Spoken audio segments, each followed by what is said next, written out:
ถ้าหากมีน้องอยู่ห้องแห่งไหนน้องเป็นแรงใจพี่ทนได้พี่ไม่แคร์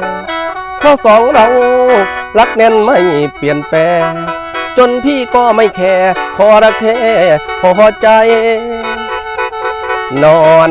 บ้านที่มุงหญ้าคาก็ช่างเถอะนะถึงไม่มีบ้านหลังใหญ่สุดลาฟ้าเขียวแดนไกลที่ไหนก็ได้ขอให้พี่มีน้อง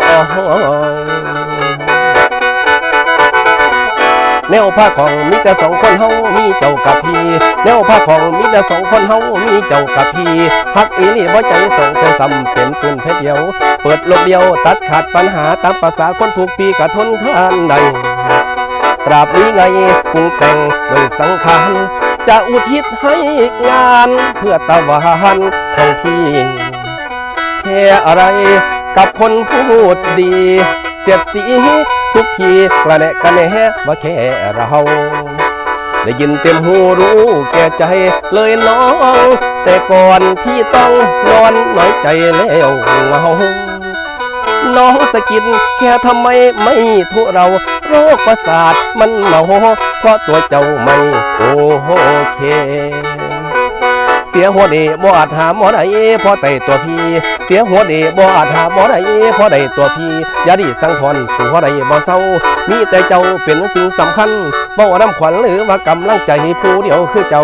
อันคนเศร้าคือสิเศร้าไปเลยคันในน้องเป็นครูอยู่ไสก็ได้มีน้องบ่แค่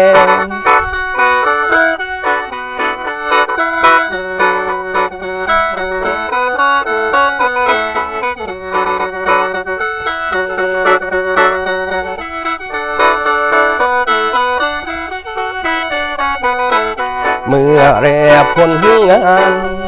มีคนรักบ้านต้องสำราญใจแน่ร่างกายทุกช่างมันไม่แคร์ไม่อ่อนไม่แอไม่ยอมแพ้ชะตาทำงานเหงื่อไหลก็สุขใจ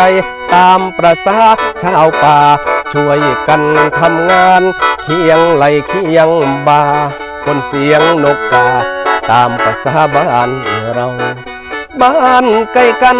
เขานั้นจะว่าเราจนว่าเศษคนจะทนปิดหูเอาสองเราก้มหน้าใครจะว่าช่างเขาขอมีคู่ใจเป็นเพื่อนยามเศร้างานหนักไม่เบาพี่จะไม่ขอแค่อย่าเสียมันยังคำเบาอย่าเสียมันยังคำเบา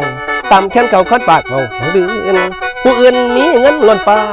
เลยล้นเพิ่นกะตายดังกะสร้างเงินเสียนเงินหมื่นเงินผู้อื่นบ่ทอเงินบาทเฮาสวยแฟนเขาบ่ทอสวยแฟนอายจนถึงวันตาย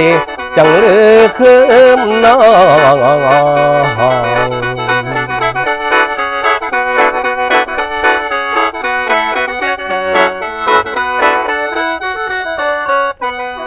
ขอบคุณครับฝากติดตามผลงานฝากติดตามเพจหมอลำชินกรบุญแสงหมอลำเบสแสนสถานเด้อครับเด้อพี่น้องเด้อโชคดีปีใหม่สุขุสุขคนครับ